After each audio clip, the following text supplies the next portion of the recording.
Okay, thank you. Next, we move to item B. We have discussion and information. Our first presentation we have will be from BCFS Health and Human Services, and it will be Ms. Schuler.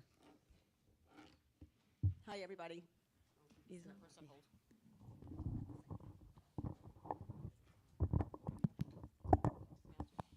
Okay.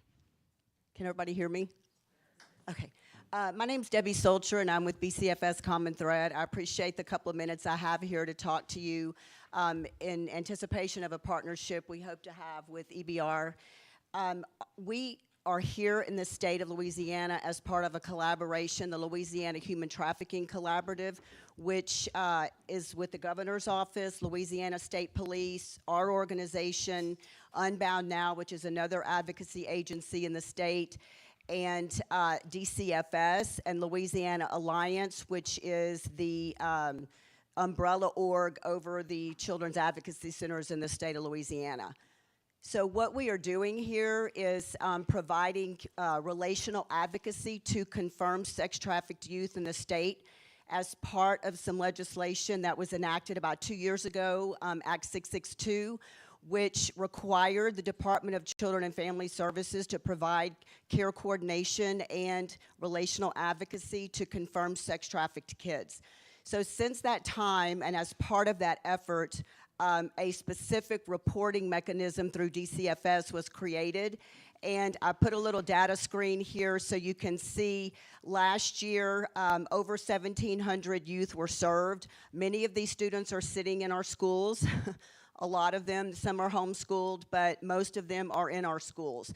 As you can see, the large urban areas, New Orleans and Baton Rouge, lead the state in sex trafficking cases, followed by Shreveport and then Alexandria. Last year, we noted that 60 of the 64 parishes in Louisiana have trafficking cases reported. So what we do is walk alongside these youth during their experience after they are identified or some report has been made, and we're really trying to be in the space, provide that relational advocacy so that they have a safe person in their life. Not a lot of times there has been an outcry for abuse, but as soon as that happens, we usually get that. We report, we're mandated reporters, and we work alongside law enforcement to hopefully, work for prosecution of these traffickers. I will tell you that most of the cases we see in Louisiana are familial trafficking cases, which means a family member or a caregiver is trafficking that youth. It's extremely hard to identify and very difficult to treat. And so it's multi-layered. It's going to take many years for these kids to receive services. We are mobile. We're a 24/7, 365-day-a-year crisis program, and we are funded by the Department of Children and Family Services. So we're not clinically providing therapy to these youth. We're like professional friends, if you will, that get them connected to services and get them ready to engage in services. So our advocacy coverage, our organization covers the entire state of Louisiana, and our sister organization, Unbound, is primarily in Baton Rouge and New Orleans. We back them up here, but we both do the same thing. What we hope to do with you guys is we want to engage in an MOU with EBR and all the districts in the state, because we want to be able to come into the schools during non-educational instructional time and visit with our kiddos. It is not always safe to be in the home. It's not safe for them to be in the home in most cases, but they've not been removed at this point. And so we are still trying to lay eyes on them and have some sort of relationship with them, and it's much easier to do that consistently at the school. So we hope to partner in that way. We can also provide training for school board, administration, educators, parents, youth, whatever it is you guys are interested in, we can help provide that. And then also work with you guys on a strategy for response, including identification. There is a screening tool that the state of Louisiana is creating. We already have one for labor trafficked youth, but we are working for one on sex trafficking, and that's going to be released for validation in the next 30 days. So we hope to partner with with organizations and with systems that have at-risk youth so that we can screen and identify early, much like going to the dentist. You want to know where the cavity is before it gets out of control. So again, I know I'm talking really fast and throwing a lot of things at you, but I hope to have many more in-depth conversations with you around this topic. I think we can bring a lot in our partnership with EBR. So I appreciate the time, and I'll wait to hear from you. Thank you.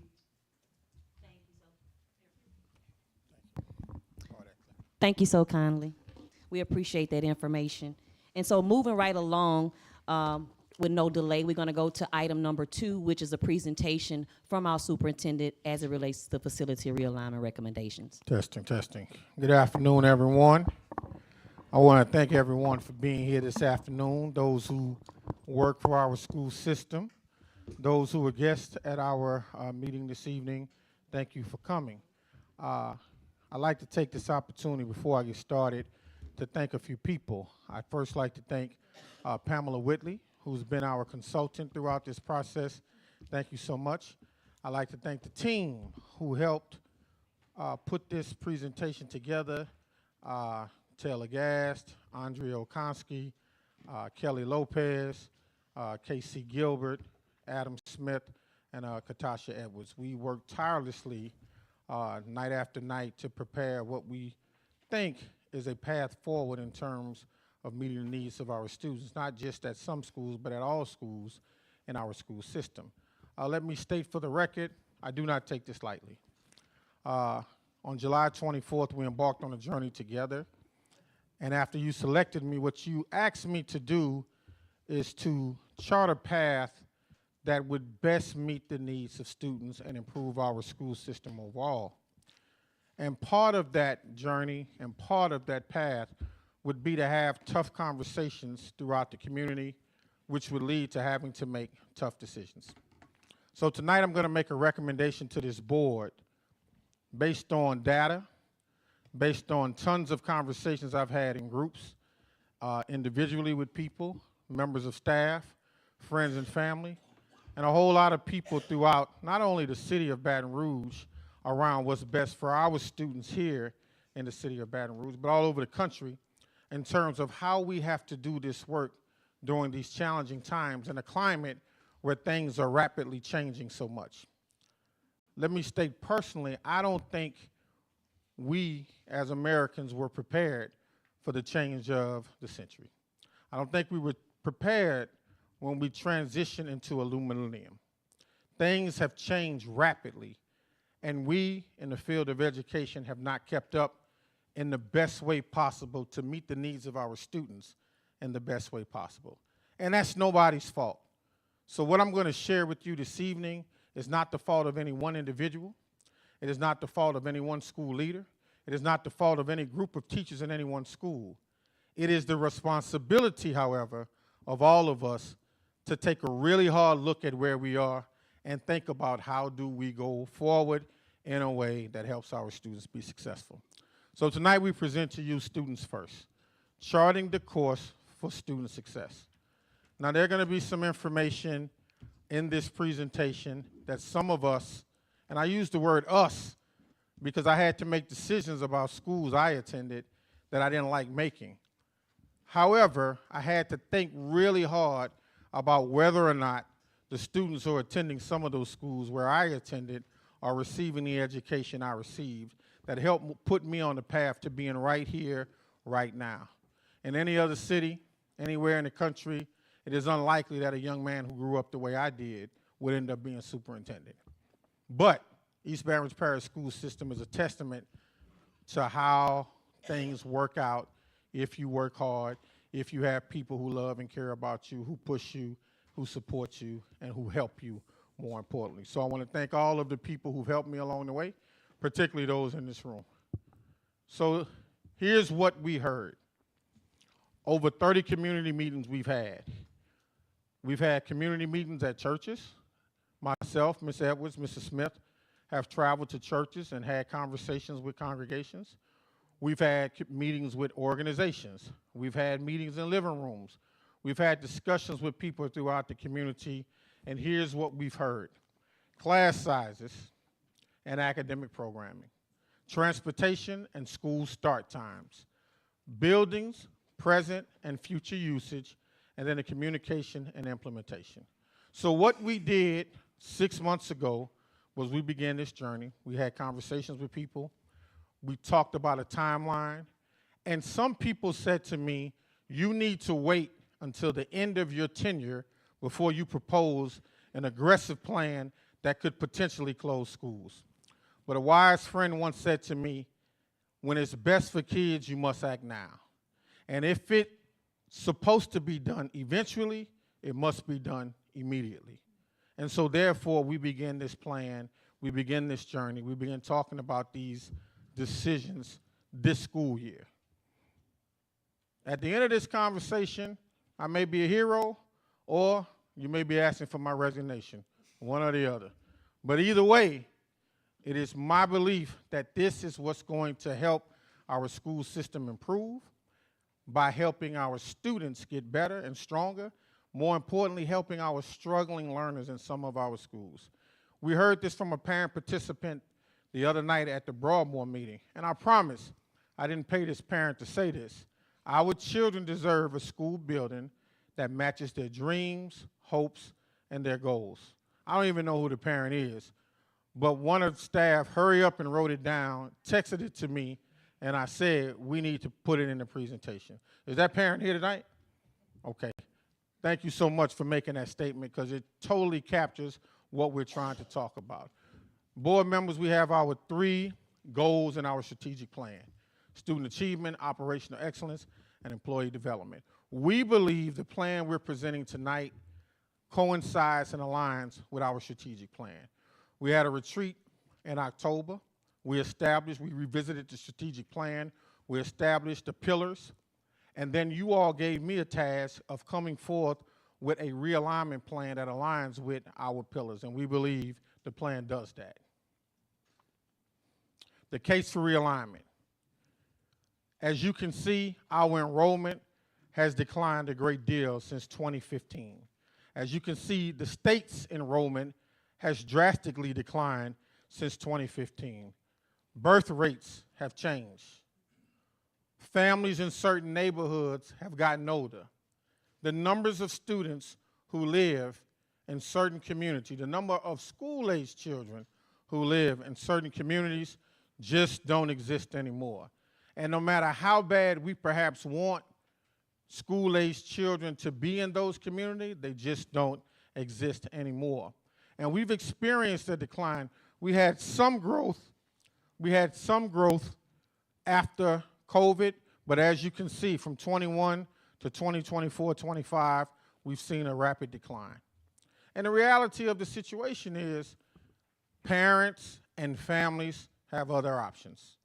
Families have moved away, charter schools have grown, and there are other opportunities for our families, and they're making those choices. And what we find ourselves consistently asking, how do we get better? And let me be clear, families are not going to return to our school system if we continue the status quo. If we continue to do the same things over and over and over and expect parents to return to that which they left, we ourselves are the ones who are making a mistake. And I want to say this, every superintendent has a different charge. Every superintendent has a different mandate. My mandate was do something different for the families in our community. Here's the big data. In this plan, 28 schools are going to be impacted. I'm going to recommend 9 schools close. 4 buildings will be left vacant, and 6 buildings will be repurposed. One of the realities we have to think about in the previous slide is if we were to make the attempt to address all of the needs we have at every facility in our school system, it would cost us $129 million.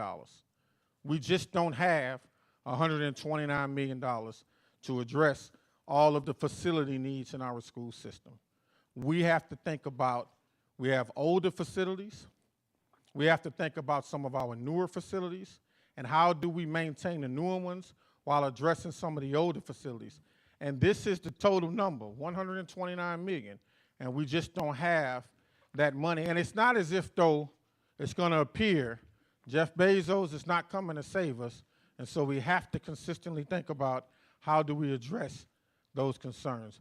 So in this plan immediately, we're going to save $5.7 million. As we proceed, we're going to create 13 specialty programs, and we're going to create 16 attendance zone changes.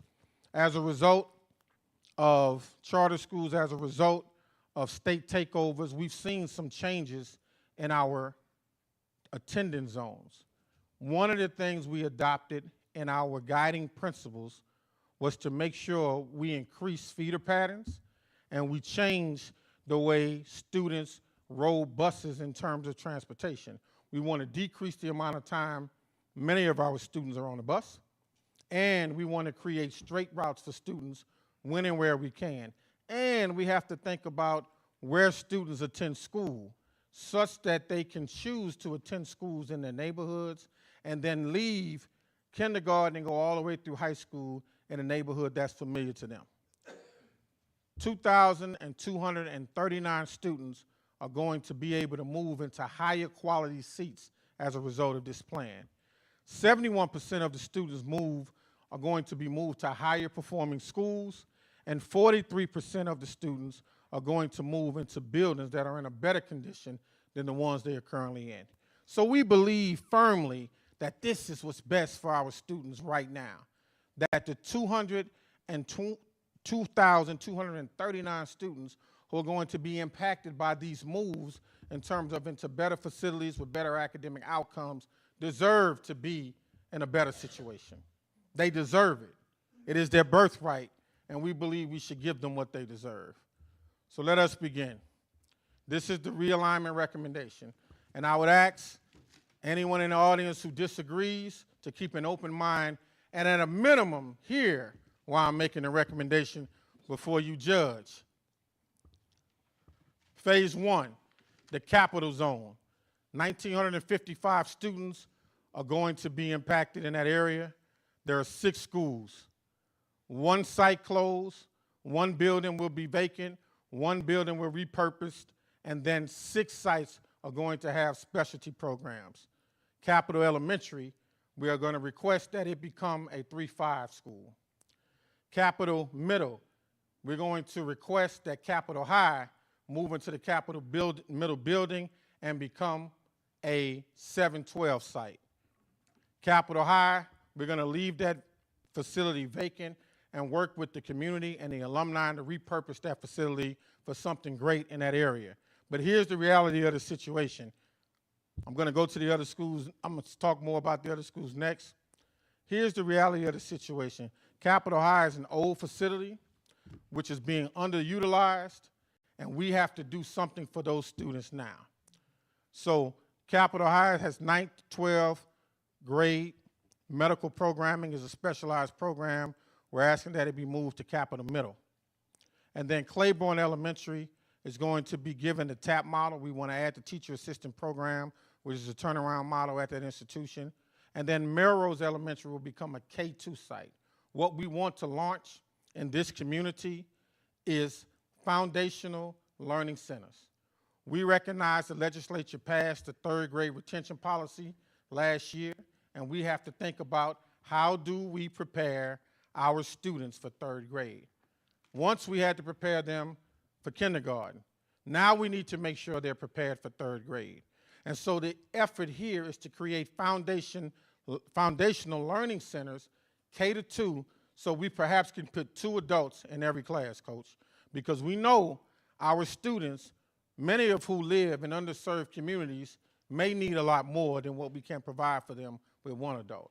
So we want to make the attempt to put 2 adults in every class at our foundational literacy centers. And then Park Elementary is going to remain the same.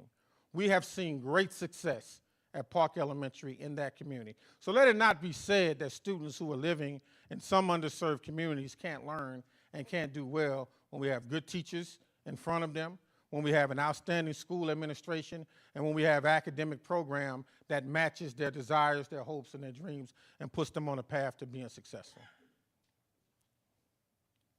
Capitol Elementary School is in a good building with a letter grade of D, but we want to make some changes there. We have an outstanding young lady there, Ms. Johnson, who has worked in middle school, who's worked in elementary school, who has a skill set to meet the needs of students. And we recognize that in that community, there are parents who have said to her consistently, I would love if my sixth graders could stay with you just for another year. And so we are going to make an attempt to make that adjustment at that school. Capital Middle School is an F. And let me be very clear for those who may not have paid attention. Right now, today, if the state wants to, they can take Capital Middle School from our community. They can step in and take it. I've had consistent conversations with our state superintendent, and he said to me very plainly, if you don't do something, I will. It's really simple. And I'd rather make a decision to try and do something different than have something done to me I don't like. And let's be clear, I attended Capital Middle. I taught there, and I was the principal there for 2 years. So this is really tough for me, but it's what's best for kids. Capitol High is an F, and it's in a poor facility. Every time I visit that school and I meet with the students and they're excited about learning, I get frustrated at the condition of the facility. It's unacceptable. We can do better. So we're gonna move those kids to Capital Middle. And I'm emotional because it's the area I grew up in. And it meant so much to me, and it did so much for me. And so when I see kids in those facilities not getting what I got, it makes me frustrated. And I know people are gonna laugh because I cry a lot, but see, I'm emotional about this. Claiborne Elementary School, again, will become a TAP school. Thank you, sir. Yes, sir. Yes, sir. And as I said a few minutes ago, Melrose Elementary will become a K-2 site for foundational literacy and numeracy to help those students. And we're going to, Madam President, make the attempt to put 2 adults in every class.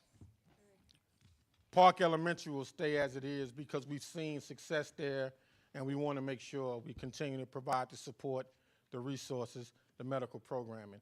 Eduardo, who is the CEO of Baton Rouge General, has made a commitment to me to put more resources in every school in the region.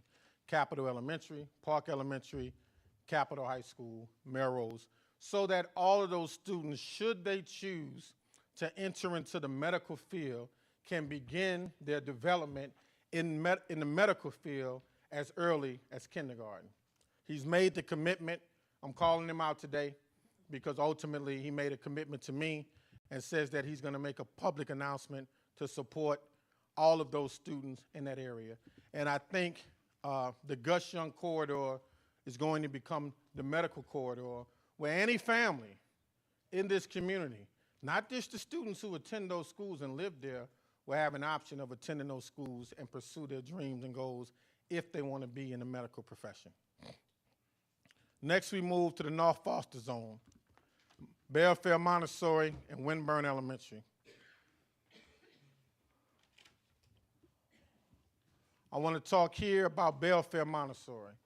It's an A school and a fair building. We're going to make the recommendation to the board that we move Belfair Montessori to Winburn Elementary, and we close Winburn Elementary. Winburn Elementary is an F school, and it's in a really good building. We want to, but it's severely underutilized. There are only 289 students there, and it has a capacity for 659. We believe expanding Belfair Montessori's program in a newer facility will give an opportunities for families to have access not only to the school, but to the Montessori program. And the other thing that we talked to the principal about is making sure during the summer we provide families with Montessori exposure so that they can go to this school as well. Oftentimes when kids apply and have not had the Montessori experience, they're not able to have access to the program. So she and her staff have come up with a creative way during the summer to give families and children who've not had that exposure, the Montessori exposure, so they can then apply for this program. And we want to expand the program in a newer facility, and a better facility, in a bigger building. And when people ask about the kids at Winburn, we're going to redirect their path to the K2 site in Melrose, the 3, 4, 5, and 6 site at Capitol Elementary, and if need be, Park Elementary as well. The Mid-City Zone, it's going to be 3 schools: Bernard Terrace, Dufrock, and LaSalle Elementary School. 670 students. Bernard Terrace is in the oldest facility in our school system, I think. 1927. I don't know how many of you have visited that facility. I was there yesterday. The floor is consistently uneven all over the building. Everywhere you step, it seems as if though you may fall through the floor. And that building has had some renovations in the last few years, but it's not good enough. It's just not good enough. So we're going to recommend that facility be closed. And we're going to recommend those students be redirected to Dufrock Elementary. Newer building with only 439 students with a capacity of 701 students. We also have spoken to that principal, and I've said to her, you and your team think about what academic program can we offer at your school other than Montessori and the micro-society, because we want Dufrock to be one of the best schools in the city, and it's positioned there downtown where it should be. Families pass by Dufrock every single day. And at one time when they passed by Dufrock, they used to stop and drop their children off. We need to ensure that we create the type of academic programming at that site that is, again, attractive for families. I trust in the leadership we have there now, brand new principal, doing an outstanding job, and we want to make sure we place the right type of academic programming at the school and provide her with the right type of support she needs. The old South Baton Rouge zone, 4 schools: Eva Lagarde, Glasgow, McKinley High School, and Idea Innovation, 688 students. Eva Lagarde.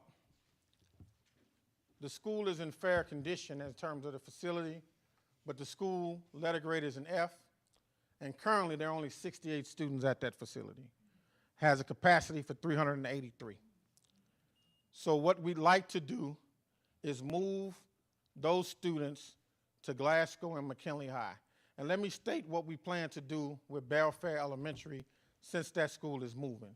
We plan to use Belfair Elementary as swing space for our developments and for our plans and for our buildings. Currently, right now, we're only capable of being able to do one big project at a time because we only have one swing space, which is Kenilworth Middle School. We need to rapidly increase the amount of projects we're able to complete as a result of having more swing space.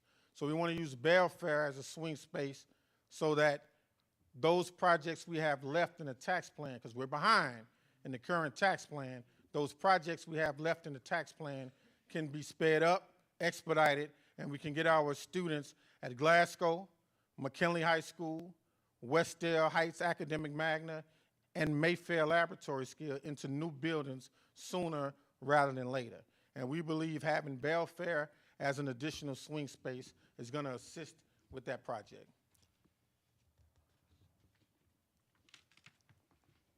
The Scotlandville zone is going to be 6 schools. Before I go there, I want to back up and say this. Glasgow and McKinley are going to receive students from Eva Lagarde. But Idea Innovation, which is a charter school, it's one of our charter schools, we made the bold move, working with partners in our community, to ask that charter to surrender its charter and close that school. Now, in my conversations all over this community, I've said, We can be harsh and we can be critical about what we're doing in our direct run schools, but we have to be harsh and we have to be critical about what is happening in any of our schools. And in our conversations, we had some critical analysis of idea innovation, and it wasn't working for our kids. And so we requested that that school be closed and another operator be allowed to operate that school next year. And so that is what we're going to do for next year at Idea Innovation. Now we move to the Scotlandville zone, 1,327 students. And as you can see, there are going to be 6 schools in that area impacted, 2 sites closed, 2 buildings left vacant. Let's talk about them specifically. Real quickly, Crestworth Elementary School is a K-8 in a fair building. We're going to move the middle school from Crestworth Elementary School, 6th, 7th, and 8th grade students, to SPEMA, which is Scotlandville Pre-Engineering Magnet Academy, and we're going to allow those students to attend school there. SPEMA is a C. It's in a newer facility, but it's severely being underutilized because ultimately, when we get to the SPEMA slide, I'll talk more about how much space and how much capacity we have. So we want to do that there and focus on the K-5 model at Crestworth.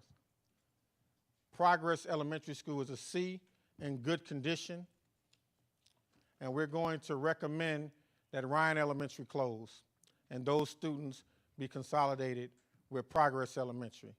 We have 203 students at Ryan. We have 317 students at Progress. We have capacity for 638. So it only makes sense to put children who are in an older building and a brand new facility right behind the one that they're in. And so that is the recommendation there. And then, again, I said Scotlandville Middle is going to receive the 6th, 7th, and 8th grade students from Crestworth Elementary School. There's only 206 students there. We want to increase the numbers of students who attend Scotlandville Middle, and we have worked with Exxon in hopes that they will provide support for all of the students in that area. What we want to do and what we want to try and do is create a feeder pattern where families want to stay in their community, in the capital area as well as in the Scotlandville area. And the academic programming in the capital area will be medical, and the academic programming in the Scotlandville area will be STEM. And we want to make sure that families understand from K all the way to 12th grade at Scotlandville High School, they can follow the same path should they choose in newer facilities with better academic programming, with school leaders who are capable of doing the job at high levels, and teachers who care and want to be in those facilities with those young students. And that is the recommendation we're going to make there. The Glen Oak Zone, 2 schools. We want Marydale, we want to create a K-2 Foundational Learning Center at Marydale, where all of the K-2 students in that area will attend Marydale, and then they will go to Glen Oaks Park for 3, 4, and 5. Again, we believe as a result of the state's 3rd grade retention policy, we need to do something different in order to make sure our students are prepared. Now, we're piloting these literacy foundational sites at Marydale and Melrose. But all of the research, far and wide, close and near, have suggested to us that the K-2 Foundational Learning Center model works. We know it works at Dunham. We know it works at U High. We know it works at Mayfair, which is one of our direct run schools. We know that when we put 2 teachers in front of students who are actually working, to meet the needs of students, we see rapid growth. We also know that the most challenging time for a young person is 0 to 9. And if we don't do something productive from 0 to 9, that is where we see a change. There is a reason why we develop prisons based on 3rd grade literacy rates. It's because if we don't make the right type of investment in our students before they get to third grade, that is when we start to see a change. And many of our parents begin to wonder, why is my child changing so much at 8 and 9 years old? Perhaps it's because we hadn't made the right investment in their learning between 0 and 8. And we want to try to make that attempt to do that at those foundational learning centers. And here's the reality of the situation, board members. We want to pilot those centers next year, but ultimately, when they work, we want to expand that model throughout the entire city so that families who understand the research, understand what the data tells us, will have access to a foundational learning center somewhere close to them, somewhere near them.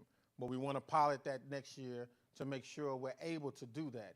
We have the capacity to put 2 teachers in every classroom, and then we're able to provide the right type of professional development, the right type of support, and then make sure the right things are happening. And that goes for any student we choose to work with. That goes for any student we are charged with working with, whether it's an ESS student, whether it's a traditional student, whether it's a gifted student. We have to make sure we're doing the right types of things catered to ensure that, to identify where they are, what they need, and how we best support them. Then we move to, talked about Marydale, talked about Glen Oaks Park. Now we move to the Southeast Zone, Wedgwood Elementary, Westminster Elementary, and Highland Elementary, 684 students. We are recommending to the board tonight that we close Westminster. And those students will go to Wedgwood Elementary School, which is a C and a fair building, and then the overflow will go to Highland Elementary. We believe currently Wedgwood has the capacity for Wedgwood and Westminster. We also recognize that Wedgwood needs some tender love and affection in its facility, and if this plan is approved, then we have a plan to make those adjustments along the way. But we have to start here first. So we have Wedgwood, we have Westminster as an F, only 215 students with a capacity of 490.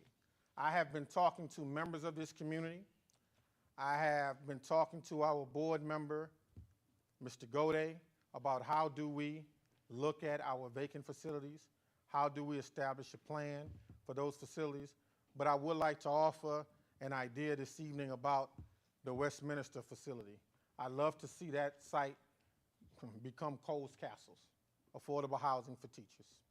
I love to use that as a way to attract young teachers to relocate to the city of Baton Rouge and then make housing affordable for them. Now, it could be Coles Castle while I'm superintendent. It might become something else when the next person arrives. But ultimately, how do we attract teachers to our city, and what do we offer them? So I've talked to Jay Daniel at the Housing Authority. He's agreed to work with us to do whatever it is we want. And this is an idea I pitched to him. And if any of you in here know Jay Daniel, his phrase is, an idea is what you think of, now it's time for us to implement the work. And so that is something we want to think about doing with the board's approval. Now we go to the North Sherwood Zone, Park Forest Middle, and Idea Bridge. Again, we're asking Idea Bridge to close its doors, and we're going to ask another operator to run that school, and we want to implement the TAP model at Park Forest Middle. Turnaround Assistance Program, which is a research-based strategy offered by NIET with a lot of professional development for teachers, with a great deal of professional development for leaders, but it's been known to turn schools around. And we have to make the adjustments at that particular site at Park Forest Middle. So what I want people to understand and know in this room, we didn't just look at one area of our district. We looked at all areas of the district. And we didn't just offer up schools in one area of town. We offered up schools for the first phase in multiple areas of town because we believe that all areas of our school system need attention. And we have schools in all over the district who are in need of adjustment. We had 9 guiding principles, 4 of which were to increase or put kids in a better facility. Put kids in a better facility with better academic programming. Change the feeder patterns and make them better, and then adjust transportation. We believe in looking at the data and working with transportation, working with our specialists, that this plan allows for us to do that. Now, with that being said,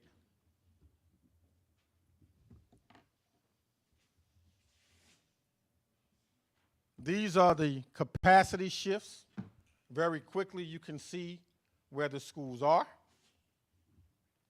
You can see what changes we're making, and then where the schools will be once the changes are made, if in fact this plan is approved for phase 1. You will see a lot of schools being impacted, number of changes being made. But if we continue to do the same thing and expect a different result, it is the very definition of insanity. Impact the staff, for those who may have that as a question. This process we began internally. We went to the community. We heard from the community. We came back and we started working. We started developing the plan, and then the first thing I did was I went and visited every single principal of an impacted school, myself, Ms. Edwards, and Mr. Smith, and we shared with them what we were going to recommend. The next thing we did is we presented this information to our principals this morning. I wanted them to hear it first before the public got it. The next thing I did was I met with each of you to share with you what I was thinking, because I believe in doing things decent and in order.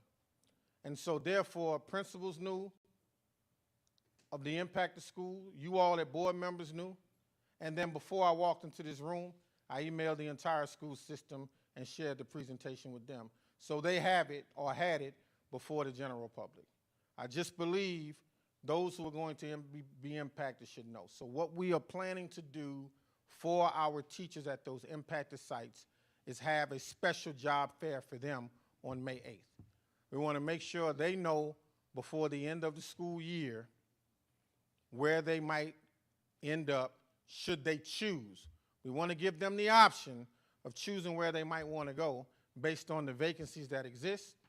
And then if there aren't any vacancies at the locations where they want to work, we want to talk to them about where they may end up. One of the things we know is that immediately, if this is approved, it's going to impact our vacancies by 50 people. We will decrease vacancies by 50. We also know with the additional staff, we will be able to ensure that we can put 2 adults in every classroom at our foundational learning centers. And so we recognize in this process, we are planning to do what's best for kids by making sure we utilize our resources more effectively during the 25-26 school year than we have in recent years. With new innovation zones, on July 24th, in my 100-day plan, I talked about innovation zones, and this is what I meant.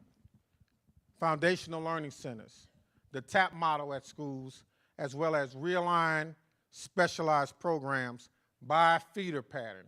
Oftentimes, we do specialized programs just based on the school that an individual may like. We want to do specialized programs by feeder patterns so kids are able to stay in their neighborhood should they choose and attend those schools.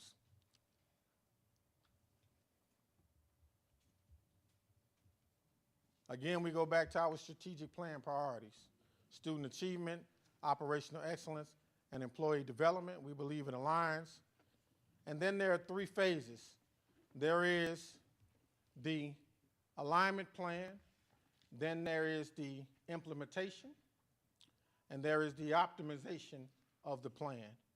And then, if approved, I'd like to come back to you sooner rather than later and talk about our plan for how we find the financial resources to invest in our facilities so that we are able to sustain them. So what you see at the top is a repeatable, sustainable, strategic process. We believe we can do this in 25, optimization, in 26, 27, utilizing the KPI and the new state requirements, and then 27, 28, we can think about the tax plan and then how we go forward. So we want to be able to repeat this process if and when where necessary. Now, I firmly recognize that we've taken the data and allowed the data to drive our recommendation. The recommendation, the optimization, the implementation, and then the optimization. We use the data to drive this recommendation. It's not about how we feel. It's not about what we think. It's not even about what we believe.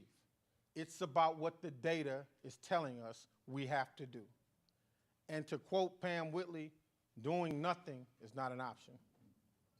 Doing nothing is not an option. So in the end, here's what we see.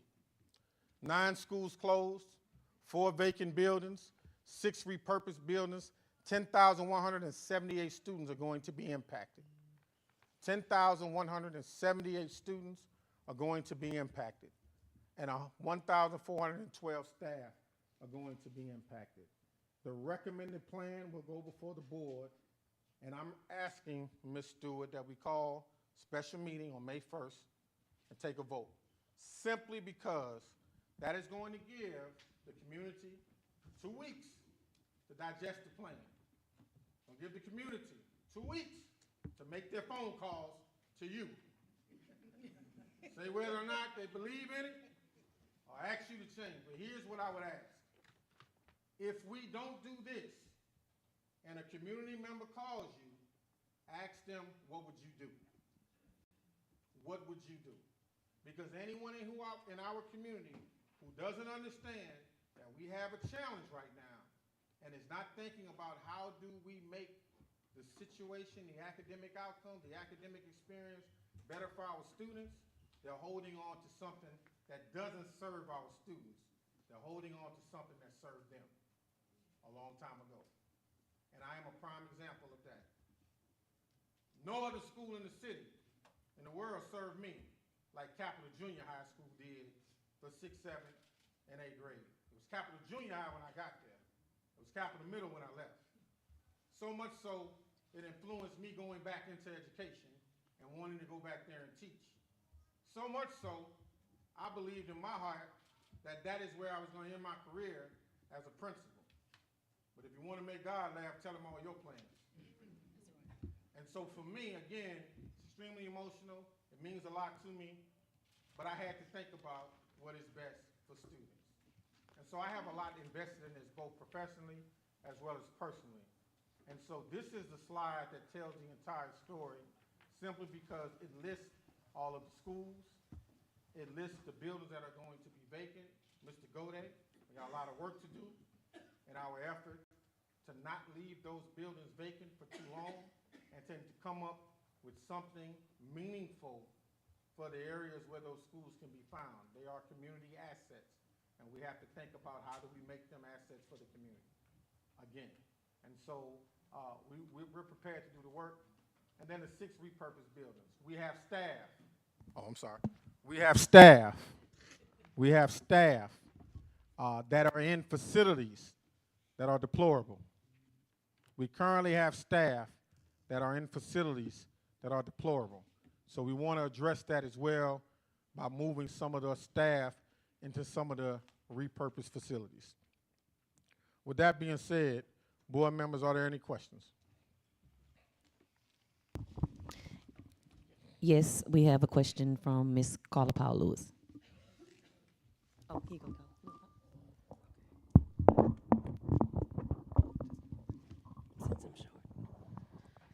Good afternoon, everyone. Thank you so much for sharing the robust plan, and very appreciative of it. The first that I wanted to ask was about the early childhood center that's at Capitol Elementary. I know if we change their programming, that means that their grades will begin with grade 3. Will we keep that early learning center there, or will we attempt to move that to Melrose?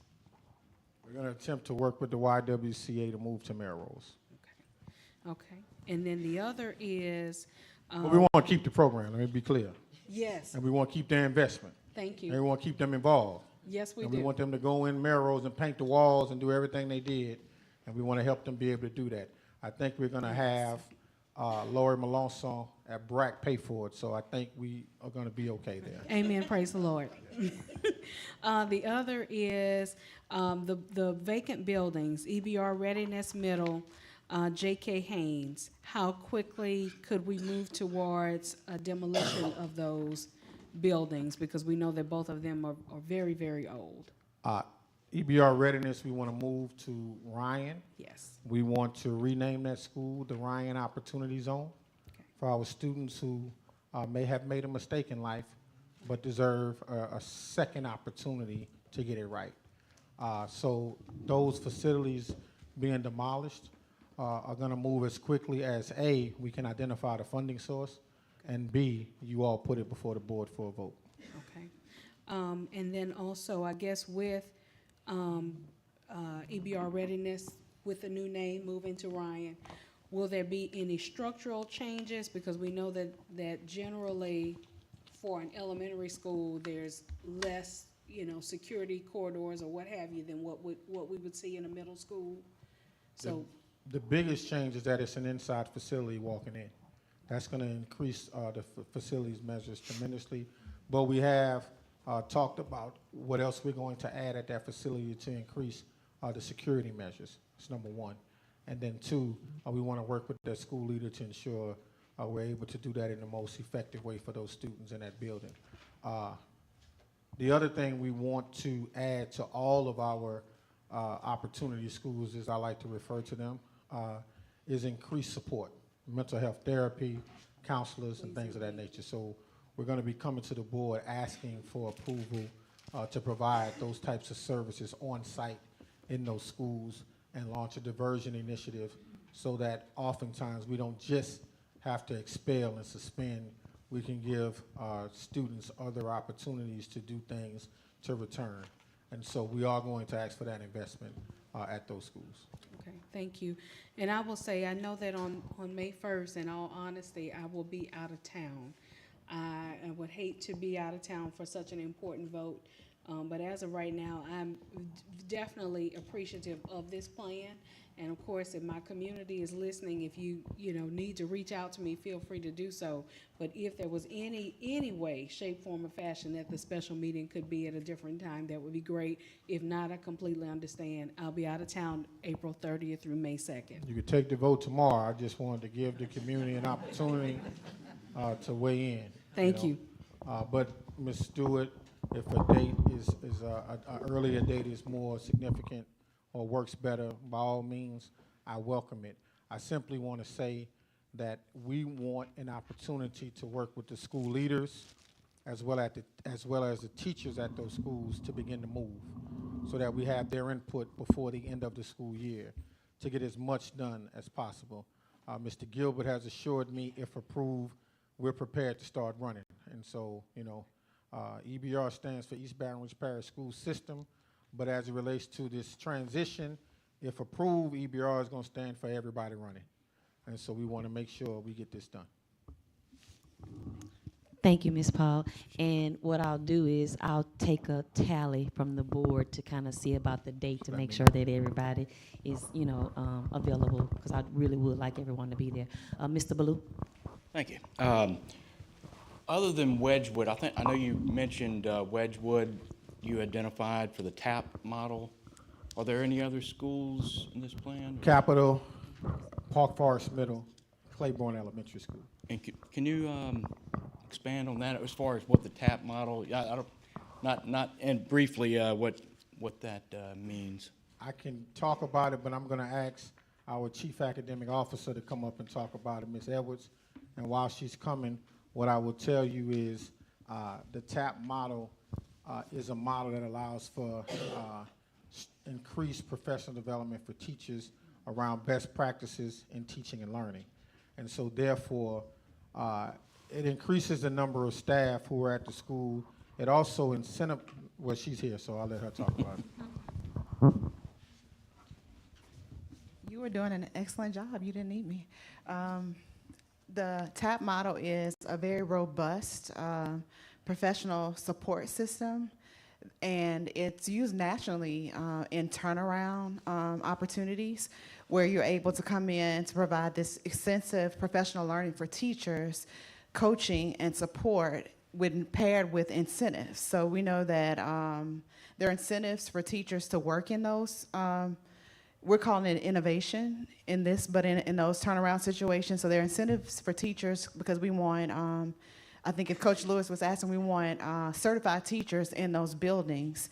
So we're gonna provide incentives for teachers to come. And then there's incentives for growth. So then you have this common goal where everyone in the building is working to reach those goals. And hopefully at the end, we have this robust model that can extend beyond. So, and if you look in some of our other schools that are not TAP schools, I know you've heard us say NIET a few times over the last few years, so we're using school improvement best practices. So we are a school improvement best practices school system at this time. So we're taking it to be top tier, if my 13-year-old was saying it. 16-year-old, so we want to have the top tier model of the school improvement best practices in those TAP schools so we can really see the growth, because we don't have a long time to turn them around. But happy to talk with you offline about it in more depth. Well, thank you. Before we go to, Oh, yes, Mr. Smith flagged. We started this process with the last month where we were able to approve the job descriptions for some of those key personnel that would be needed within the TAP model, i.e. the master teacher and the mentor teacher and that executive master teacher who will support this process across the district. all right. Well, thank you. And real quick, I know that we talked about the process for the vacated buildings and identifying a use for them. Are there, as part of that process, are there any other vacant buildings that we'll be looking at as well to go through that same process? Are there any others that were recently vacated that aren't part of this plan that would be part of the review and planning? Absolutely. All of our vacant buildings are going to be part of that review and part of that plan. And what we don't want to do is leave vacant, rundown facilities in our neighborhoods for far too long without something being done. And so I know throughout the course of the summer, we're going to be moving very quickly to demolish some of those facilities because they've been vacant for so long that there's no use because of the asbestos and some of the challenges we have with those buildings deteriorating. We're going to be moving rapidly to demolish some of those. But in some of our more acceptable facilities, we want to figure out how do we best use those in the community, working with, I've asked Mr. Gode to take the lead on that initiative, but also there are members of our community who have offered to support us in doing so. So we're really excited about all of what can happen as a result of a plan like this. Well, great news. Thanks. Yes, sir. Thank you, Mr. Ballou. Coach? Mr. Superintendent, you touched upon it when you addressed Mrs. Powell's question when she was talking about readiness, EBR readiness schools. You know, I've been on record for a while stating that we need to put more resources in those schools. And you and I had a talk about that recently. Currently, I think we spend about $8 million in the tax plan in our readiness schools. It may be a little soon to ask, but do you have any idea what that dollar amount will be increased to based on your answer to Ms. Powell, the services that we like to provide? I don't have a dollar amount, and Coach, I'll be honest with you. We're gonna ask for everything to support those students, and that dollar amount could grow as we go, simply because we know there is no such thing as a bad student, but there are students who make bad decisions, and sometimes they make bad decisions based on circumstances that are beyond our control. And so as best we can, we gotta try to provide the right type of support for them. We think there is an idea around mental health and therapy and counselors, but we won't know that exact dollar amount until we start working with every single student we find at that school.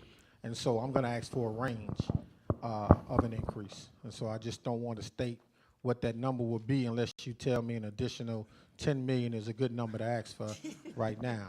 I would never say that, but it'd be nice. And again, because a lot of kids make bad decisions, and if we're going to have a kid in our alternative schools, we need to know what happened to them before they got there that led them to coming there, because so many of these kids are repeaters. They've been there, they come back. They've been there, they come back. And that's the definition of insanity as well. Yes, sir. So, but thank you again for your answer. I heard Thank you Ms. loud Powell, and for your clear, and we question. have that as part of our plan as well to make that, to provide that support for those students. Thank you, Coach. Mr. Russ? Thank you. I want to thank the superintendent for putting this together for us. Very clearly a very well thought out plan, and I really acknowledge the complexity of all the moving parts of this. So I want to thank you and thank all the staff that have been working really hard on this. I know you've been running on all 8 cylinders since you came in, and I really believe this is the most important thing that this board can do during this tenure. And I'm really looking forward to the opportunity to make a lot of better outcomes for kids. When we're looking at kind of the next 3 years of what we're going to do here past this alignment, if we approve it, I just want to put the bug in your ear, facilities master plan, because I think that's what we're talking about. And that was something I forgot to talk to you about this morning as we're looking at what comes next. But I know there's a lot that has to happen very fast for this to happen this school year. But I want to voice my support for this plan. Thank you. Thank you so much. Thank you, Mr. Russ. Ms. Lewis?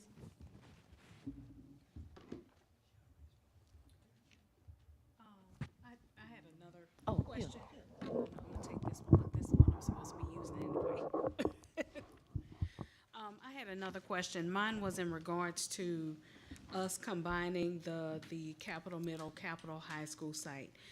Can you speak to, I guess, the level of administrators that will be on that campus and possibly any safety issues that it may pose with it being a 7th through 12th grade school? You know, the issues are the same in every building of students engaging in a way they're not supposed to. Currently, the plan is to have the 7th and 8th graders on one wing of the school with a separate administrator, with a separate office on that wing of the school to operate based on those students, and they will move. And if you know anything about Capitol Middle and the way it's made in terms of the 3 legs, those kids will have access to their own area to play. Those kids will be on their own hall with their own bathrooms, with their own administration, and the common space will be the cafeteria as well as the gym. I do want to make mention of this. If the plan is approved, we're going to be coming to you very quickly to ask for funds. Well, we're going to come to you with a plan to provide funds to do a couple of things at that site. One is renovate the football field so that the high school can have home football games on that field on Greenwell Springs Road. The second is to create a world-class athletic facility for the athletic program at that site. In addition to that, we're going to be asking for funds or come to you with a plan to identify funds to build a gym at the elementary school site if in fact the plan is approved. So I didn't want to ask for those things before the plan was approved, hoping that that wouldn't deter you from approving the plan.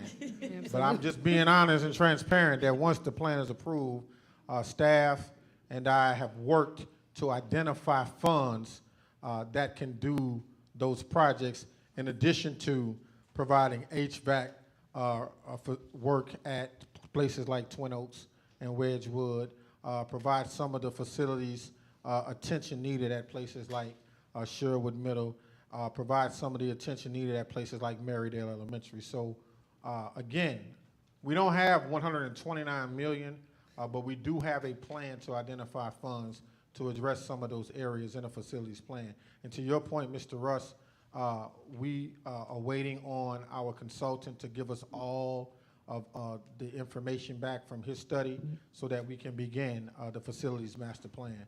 And so we are eagerly anticipating doing that as quickly as possible as soon as we have the information. I know he's been working with all of you and creating a dashboard for us to look at the data so that we can begin talking about. I think that's the next big thing we have to do together is create that facilities master plan.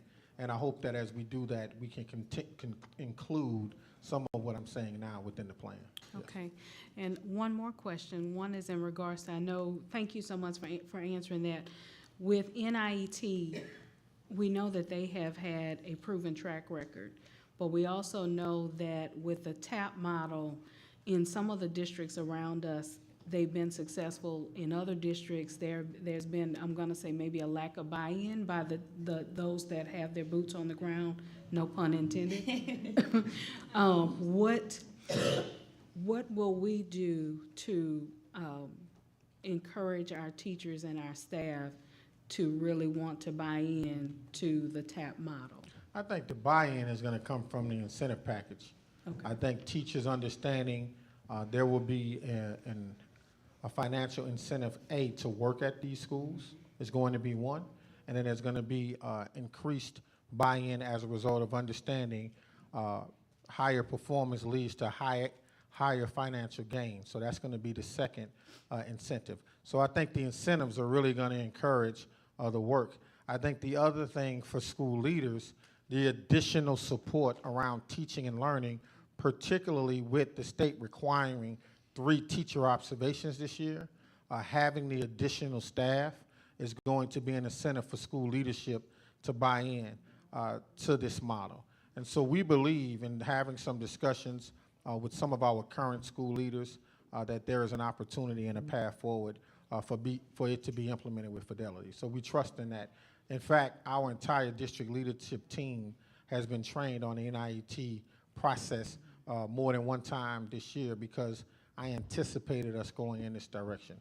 So this is not anything that I just came up with overnight. I've been thinking about this. Since a certain person called me to have this conversation, and so we 24/7 we're thinking about how do we get better, how do we get better, how do we help our students. Thank you. And I've entered the queue, and you're welcome, Superintendent Cole, for that conversation. Yes, ma'am. I appreciate and I say that because I've had conversations with Superintendent Cole when he took the position, and more so, even more when I came into this role about schools in the northern part of the district and schools that were failing. And of course, I inquired about, at the time I didn't know it was called the TAP model, but I inquired about why can't we have 2 staff in some of the schools where the students were not achieving as they should. And so I appreciate your listening, and I appreciate this plan, and I also appreciate the resources, the additional resources as far as the counseling and the mental health aspect, because I feel like that's an important aspect to add as a resource to those schools. And so with that being said, I wanted to ask a question as well, and I think we've talked about it and I wasn't sure. Will we be able to provide SROs to some of those schools that don't currently have them? Because I know we really have them at the middle and high schools, but will we be able to provide some additional safety measurements for those schools in the north to give the staff the comfortableness that they're looking for and the safety net that we have been told is a concern for that staff and for those students in those areas? We would love to. The reality is we need SROs who want to do this work. Not all of our sheriff's deputies and our BRPD officers choose to work in our schools. And so it's not for a lack of trying. We try and recruit SROs to work in our schools. Some of them have families, some of them are in school themselves, some of them have additional security opportunities that pay more than the school system is able to pay. And then some of them have reached a stage in their career where, they aren't interested in working in schools. But we do try every single month to recruit SROs to work in our schools. So we would love to make sure we had the additional human capital in terms of law enforcement to assist in all of our challenging areas. We have had very robust discussions with private security firms who hire retired law enforcement officials to work and assist at our schools. Because primarily what we are finding is it's less about what happens in the school building and more about what happens around the school building and then what that element tries to come to the school building and bring. And so we have had those discussions. But to answer your immediate question, where we have the capacity, where we have the human capital in terms of law enforcement, we're willing to make the investment to have them there. And then we do have currently in the budget the financial resources to do so. If in fact the numbers reach a critical mass where we have more people than we have money, we'll be going to Kelly to make sure she manages the numbers, and then we'll be coming back to you to ask for additional resources to provide the support. So. Okay, and one more thing also too, with the changes to the locations, which they're not that far in distance, would we as a board have to change or do anything as it relates to our district lines or anything as far as with the mobility for the students? No, ma'am. You all won't have to do anything relative to that part of it. Okay, that's it for me. Any other questions from my other colleagues? Okay, Soup. So for those of you who are at home and who are not here, this plan can be found at EBR schools/realignment, the entire plan.